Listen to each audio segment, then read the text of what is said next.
Hello everyone, আমি রূপালী আর আমার সঙ্গে আছো তোমরা আমার একটি নতুন ব্লগে। তোমাদের শুভেচ্ছা জানাই। এখন ঘড়ির কাঁটা ওই 7টা মতো বেজে গেছে। আমি অনেকক্ষণ আগেই উঠেছি, কিন্তু তখন আর ভিডিও করা হয়নি। আমার কিন্তু অফ ক্যামেরায় বাসি কাজ সব কমপ্লিট হয়ে গেছে। এদিকে দেখো, আজকে তো হচ্ছে বুধবার আর আজকে আছে গুরু পূর্ণিমা। তাই দেখো, আছে গুরু পূর্ণিমায় আমার যত গুরু আছে সবাইকে আমার প্রণাম আর শুভেচ্ছা জানাই। দেখতে দেখতে সময়টা অনেকখানি পেরিয়ে গেছে। এখন যদিও 9:30 মতো বেজে গেল। আসলে মেয়ে এখন তো স্কুলে যাবে, তার জন্যই দেখো ওকে কিন্তু খেতে দিয়েছি। ওইখানে সেদ্ধ ভাত খাচ্ছে। আসলে স্কুল থেকে এসে ও তরকারি দিয়ে ভাত খাবে, তাই দেখো ওকে সেদ্ধ ভাত খাইয়ে দিচ্ছি। যদিও আমার কাছে একটু সময় আছে, তার কারণ ওর বাবা আজকে লেটে ডিউটি যাবে। ওর বাবার আজকে ইভিনিং আছে, তার জন্যই আমার একটু সুবিধে হয়েছে। আসলে অন্য দিন তো আমি প্রথমে রান্না করি, তারপরে বাড়ির কাজ। কিন্তু আজকে দেখো, আমার আছে বাড়ির কাজ সেরে তারপরে রান্নাটা কমপ্লিট করেছি। আমি আজকে যাই করি না কেন তোমাদের সাথে শেয়ার করব, তবে সম্পূর্ণ দিনে না হলেও যতটুকু পারবো ততটুকুই করব। আমার এই ভিডিওগুলি মনোযোগ দিয়ে দেখো আর কমেন্ট করো, সত্যি আমার খুব ভালো লাগে। আমার ভিডিও করার ইচ্ছেটা আরও বেড়ে যায়। আর আমার মেয়েকে খেতে বসালে আর পড়তে বসালে ওর যত কথা আছে সব মনে পড়ে, আর ও যেন আমার সঙ্গে গল্প করতেই থাকে। আমি এখানে ভিডিওটা এডিট করছি আর আমার মেয়েকে দেখছি, সত্যি ও যতক্ষণ থাকে ততক্ষণ যেন আমার বাড়িতে মনে হয় অনেক মানুষজন আছে। ও যখন স্কুলে চলে যায় তখন আমি সম্পূর্ণ একা হয়ে যাই, আর তখন আমি ভাবি কতক্ষণে আমার মেয়ে বাড়ি ফিরবে। আজকে তো সকালেই বলে দিয়েছিল ও টিফিনে নিয়ে যাবে পরোটা আর সুজি। তাই দেখো, ওকে আমি সুজি আর পরোটা দিয়ে দিয়েছি। আর এখানে সুজিটা আমি অনেকক্ষণ আগে করেই ঠান্ডা করে রেখেছিলাম। এখানে সুজিটা ওকে বরফি স্টাইলে দিয়েছিলাম, তাহলে ও কিন্তু খেতে একটু ভীষণ ভালোবাসে। তাই দেখো, ওর পছন্দ মতো টিফিন ওকে ভরে দিয়েছি। আর আজকে যেন শরীরটা আমার খুব একটা ভালো ছিল না, তাই আমি প্রত্যেকটা কাজ খুবই আস্তে আস্তে করে নিচ্ছিলাম।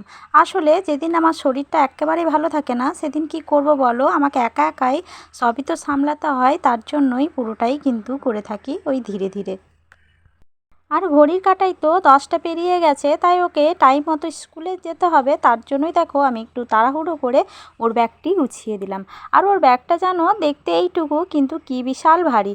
জানি না কবে যে এই ব্যাগটা হালকা হবে। আসলে সরকার তো বলেছে যে ব্যাগের ওজন কমাতে, কিন্তু জানি না স্যারেরা কবে কমাবেন। তাই দেখো, ব্যাগটা যতটুকু পারি আমি বয়ে নিয়ে যাই, তারপরে তো স্কুলে চলে গেল। মেয়ে চলে গেল স্কুল, তারপরে চলো বাকিটা যা করি তোমাদের সাথে শেয়ার করবো। তারপর এদিকে দেখো, আমি রান্নাঘরে এসে সবজি কাটতে শুরু করেছি। ওই যে যতই শরীর খারাপ করুক আর ব্যথা করুক, কাজ কিন্তু করতেই হবে।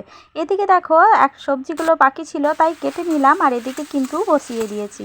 এখানে হচ্ছে কুমড়ো তরকারি। ওর বাবা ওকে স্কুলে দিতে গেছে, এসে টিফিন করবে। তার জন্যই দেখো আমি এখানে রান্নাটা বসিয়ে দিলাম। তারপরে একটু জল খেয়ে নিজেকে শান্ত করলাম। আসলে কি বলতো, কাজগুলো তো আমাকেই করতে হবে।